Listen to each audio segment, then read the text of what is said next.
to winning isn't easy. Are there more mistakes that disability carriers or plans can make when they deny or terminate your ERISA disability benefits? Absolutely. Have you ever seen that old episode of I Love Lucy where Ricky tells Lucy that she has some splaining to do?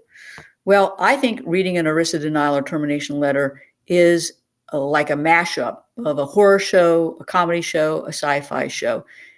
You get to deal with the financial horror of the lack of income, a crazy cockamamie reason for the denial or termination letter, and a letter that, is out in left field, outer space. It just doesn't make any sense.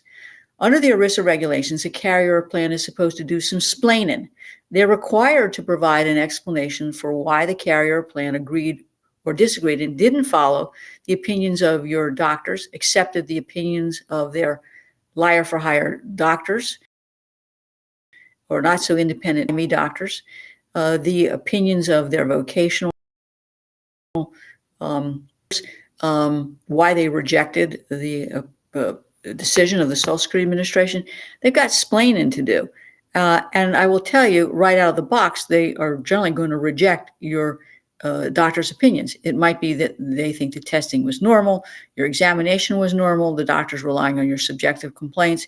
You name the reason. But the first line of attack is going to be the opinions of your doctor. And they don't necessarily explain why they're rejecting the opinions of your doctor. In the denial letter, they are going to go to some great lengths to explain the opinions of their doctors, their liar for hire doctors, and why their opinions are better, right, and more believable than your doctor's opinions. You name the reason, they'll raise it. Now, they're also going to be addressing vocational opinions. You may have submitted a vocational report, and they will cherry pick that vocational report for lots of reasons. It might be that your vocational evaluator used the actual opinions of your physician and not of the carrier or plan's liar for hire doctors, and who, by the way, are always going to say that you can do at least sedentary work. They will play games with the classification of your occupation, your education or work experience. They'll even come up with occupations that you didn't do because of your need to change positions frequently, need to take naps, cognitive issues. So they're going to cherry pick your medical records, decide that you can work in some sedentary capacity. They're going to then decide that there are occupations that you can perform or that you can perform in such a manner that your wages would not result in any exposure to the disability carrier plan for benefits. And of course, they're going to ignore all the functional restrictions and limitations that would prevent you from doing your own or any occupation. They only really look at what we call the physical or exertional requirements of occupations. And they don't look at other things like non-exertional impairments, the requirement to alternate sitting and standing, the need for breaks, being off pace, absenteeism. So their vocational opinions are they are one-sided. They also, if you've gotten Social Security disability benefits because you were required to apply under the terms of the policy or plan, will basically whipsaw that decision. What do I mean?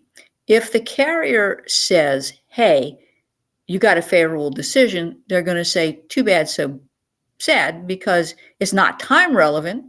The Social Security Administration did not have additional information that their liar for hire for doctors have come up with.